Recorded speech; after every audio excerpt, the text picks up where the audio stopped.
A while back, I played Little Gator Game, where you go on an adventure slaying monsters as a cartoon alligator. In a way, it has an aspect of pretend play. The monsters in the game are just drawings on paper, and he attacks with a blunt wooden sword. The concept seems simple enough that a cat could do it. But instead of using a handheld clicker, I decided to build the clicker mechanism and the reward directly into the monster. At the exact moment it falls over, it makes a clicking sound, and a treat is dispensed from a small chamber on the side. Like magic. The clicker would be the death sound that follows immediately after you slay an enemy, and the cat treat would be the loot that you receive from the monster. And it gets cooler because the clicker mechanism is actually what is stopping the monster from falling over until the cat uses enough force. And the reed that powers the clicker mechanism can be replaced with an even more durable reed. It gives the monsters their own unique level, where some monsters knock over with just a touch, and others will require a good pounce. And I can put the more delicious treats in the higher level monsters. Okay, that was a long explanation. Let's see if my cat, who I appropriately named Minion, can learn to fight monsters. Day 1. When Minion heard the crinkle of the cat treat bag, she zoomed in like a furry torpedo. I started her training by gently using her paw to knock over the mechanism. I was really just hoping she'd get used to the sound and feel of the mechanism. And after the initial practice, Minion discovered the location of the hidden treats. And since she was pawing at the hidden chamber, I decided to hide one at the top of the slime, hoping she would paw there as well. But Minion, being a cat, was more interested in sniffing it. She pawed at it once, but didn't use enough force to knock it over. Day 2. I completely redesigned Minion's monster, based off a show where a slime could be defeated by a gust of wind. I changed out the reed with an extra flimsy one, so now it falls over with just a lick. Behold the monster-slaying cat, and her lick of death. Okay, I'm hoping I can get her to paw the top again, except this time, it'll hopefully fall over. And she got it once! But realistically, it was kind of just a happy accident. She was more interested in the bottom where the treats were hidden. She almost got it a second time, but then just sat down. Confused. I don't have a hidden motive, Minion. I just want you to attack it. Day 3. I continued to use techniques from day 1 and 2 when she succeeded. She found a way to reliably conquer the slime. She's an absolute genius. She broke the entire experiment. Kind of. She found her own way to get the treats through sheer curiosity, but her method is so boring. She's no monster-slaying hero. Day 4. On day 4, I used a string to make the mechanism move around, but she kept getting distracted by the string. Usually I think the behavior's adorable, but today, day 5 and 6. On day 5, I put some pipe cleaners on the slime to entice her, and it's working. She's knocking over the... Let it go. Release. Minion, you broke it. She bit the pipe cleaners a couple of times, got bored, and took a bath. Right in front of me. And on day 6, I tried putting the monster in a tunnel, hoping she would knock it over like a dog door. But alas, she squeezed through the opening instead. Actually, that is how she goes through the dog door. Huh, imagine that. Day 7. Cue the dramatic music. Nothing was working. It was time for a life crisis moment. Minion wasn't interested in my plans. She was more interested in a piece of fluff in the corner. Desperate times called for proper official training. Maybe it was because I watched How to Train Your Dragon too many times. Love that movie. But I wanted her to learn in style. So I decided to build her a giant cat-sized coliseum. Let's begin the construction. Some generous neighbors donated some cardboard for the project. I created 2 incredibly long pieces of cardboard, cut them at an angle to create the foundation of the Colosseum. Then I started piling on more and more cardboard until it started taking shape. I added some structural support beams around the exterior, then began to fashion the grand entrance. I'll be adding a lot more to it, but let's save that for the grand reveal, because we need to talk about how the training went wrong. For starters, I wanted my cat to attack the monster in a flashy way. Things are gonna get real flashy. Not just nudge it over. I think it would be smart to stick to one specific attack, like clawing the monster, and train her to master that. The second problem, trying to show Minion how to knock over the monster by manually moving its paw into it is almost a bit silly, and it seemed to work on the dog door, but not attacking monsters. It's unreliable. But there are ways to train literally any cat out there, even ones not prone to training. And that's by building off skills that they already know how to use. New training plan. So my cat already knows how to do these basic cat puzzles, like digging a treat out of a cup. So I'll pair that with a clicker and slowly make it harder. It'll all make sense if you watch this next part. Day 1. Minion started by conducting a thorough inspection. As a proper beta tester, she quickly filed a bug report with the flags, and after she explored the arena, I decided it was time for her training to begin. Objective 1 was to get Minion to paw a treat out of this tiny clay pot. I modeled it after these ancient Roman pots I found on Google Images. Here is how it works. I drop a cat treat inside, and since the opening is too small for her to get it with her mouth, she'll have no choice but to try and dig it out. Naturally, Minion had zero interest in doing that. There was a cat-sized arena to explore. Nice try, Minion. I was waiting for you to do this, because now you can do the grand reveal. She jumped the walls, checked out the main entrance, rubbed against everything, even broke in the scratching post. She explored the outside and then the inside, jumped up top, checked out the hidden cameras. Wait. This is a battle arena, not a vacation. She didn't want to approach the clay pot when I was holding it high, so I set it on the ground and let her approach.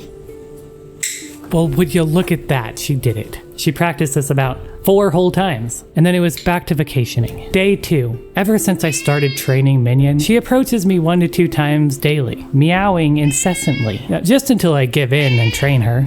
But today she was sound asleep on a comfy little rocking chair. So I woke her up from her cat nap for some evening training. She was not in a good mood for training. She ignored my commands and spent most of her time outside of the arena. But my YouTube name is Ace Overlord. I can command a simple cat. Day 3. Minion was getting the hang of digging the treat out of the pot. But what about objective 2? Will she still attack it when it's empty? Apparently yes. So we moved along to objective 3, attacking a blue piece of paper. I started by holding the paper behind the pot and slowly brought it to the front. Plus I introduced the cue word attack.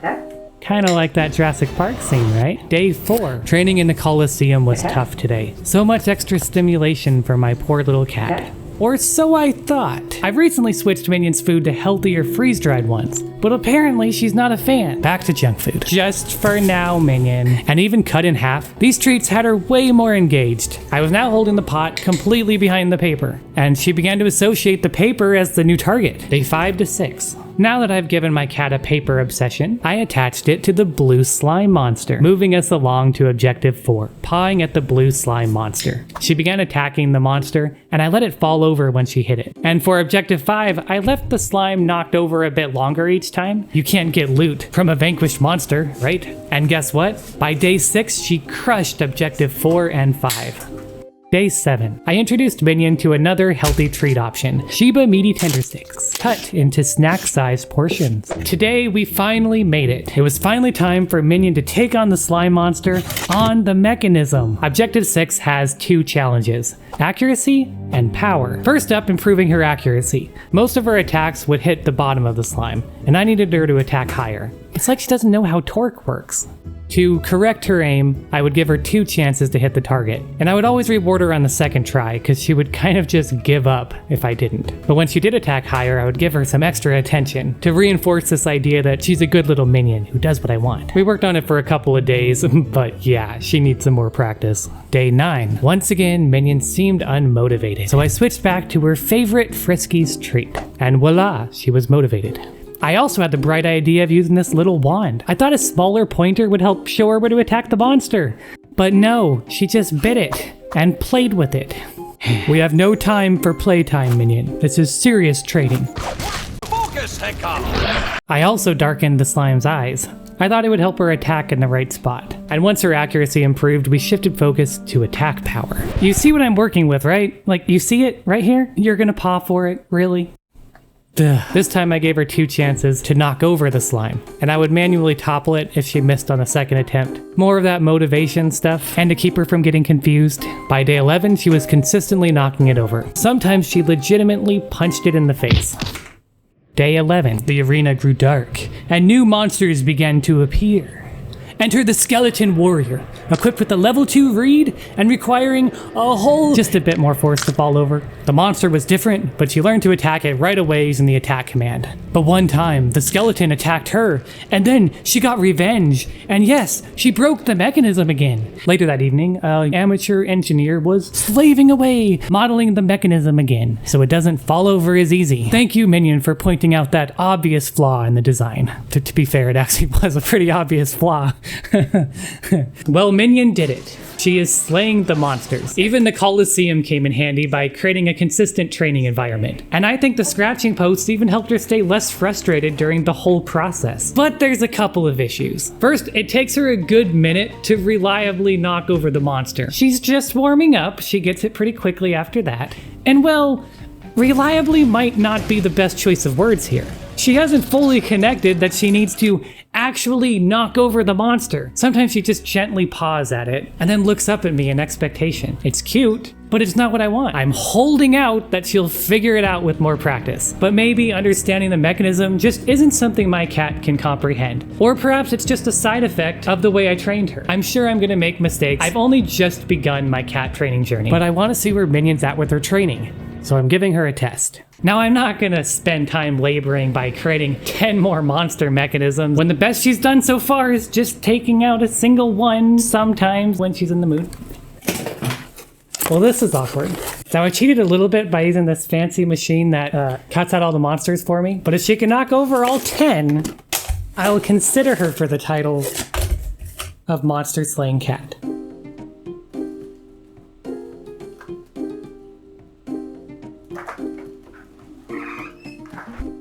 I left the room and gave Minion 30 minutes to knock over the monsters, 20 of which she was not in the Colosseum at all. When I came back, most of them were knocked over. She was killing it, but after reviewing the footage, what she was really killing was my patience. Minion, no, that's not how you do it. You don't use the sniff of death. Fine. Some rolled, some flew, and yep, some even got the sniff of death. Well, that went well. Okay. I just need to think through this. So I'm used to my cat not doing what I want, but I normally don't have to edit hours of footage of it. Oh, that's low, even for a cat. I hate to say it, but that was a sad excuse for a monster slaying cat. I have a monster sniffing cat. And that means, of course, that she needs more training. But realistically, I think where the experiment went wrong is she didn't have experience attacking all the different monsters. I added a new variable, and she just wasn't ready for that yet. Like, if I move the monster to a different location other than the Colosseum, she doesn't know what to do with it. I trained her in the Colosseum with all the monsters laid out, so this time, none of the variables will change. And another problem I needed to fix is she still wasn't fully knocking over the monster. I modified her training by adding a second audible command. The first command, attack, draws her attention to the target. And the second command, over, helps her fully knock over the monster. I trained her twice a day for 2 weeks. Okay, we're gonna run the test again. Hopefully,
I can't help but be a little proud of my little cat for taking out 7 monsters correctly, 2 sniffs of death, and 2 assists. It almost feels a bit personal with that ending. She sure loves her sniff of death, but I will have the last laugh. And yes, I am going to be a little petty, but she is not a monster slaying cat until she knocks over all 10. I'll accept nothing but perfection. She is a cat. Now my cat loves to hunt. If I leave a door open or a window cracked, even for a minute, you can bet she'll sneak outside and try to hunt a bird or something. She's a total escape artist. But what if, say, I could hide monsters around my house in the morning and she'd have to hunt for them randomly throughout the day? I think it could add some excitement to her sometimes boring house cat life. Would that improve her life? I'll let you decide. I put the files online if you want to try out this idea for yourself. Now, if you remember, I said I was going to use these monsters to create some fantasy-inspired scenes. I'm going to try creating one of my absolute favorite fantasy concepts, a dungeon. Nothing weird like this. If you're not familiar, think like an Indiana Jones underground labyrinth with traps and monsters that my cat will get to explore. That video is coming soon. When I set out to train Minion, I didn't expect her to resist my ideas at every turn. Even though she often fell back on her natural instincts during the test, I could tell she was having fun defeating the monsters in her own way. Maybe it was my determination to make her do it my way that made the process so challenging in the first place. It's a reminder that I have a lot to learn, not just as an engineer, but also understanding cats. And that process to understanding can get very messy along the way. I've always wanted to hide this story, but I decided that I want to share with you a 5-year journey I went on where nothing went as planned. Consider it an introduction to my channel. I'll be sharing the story soon, and trust me, you don't want to miss it. For your bravery in vanquishing 7 out of 10 monsters in the Colosseum, I dub thee Lady Minion, the monster-sniffing cat.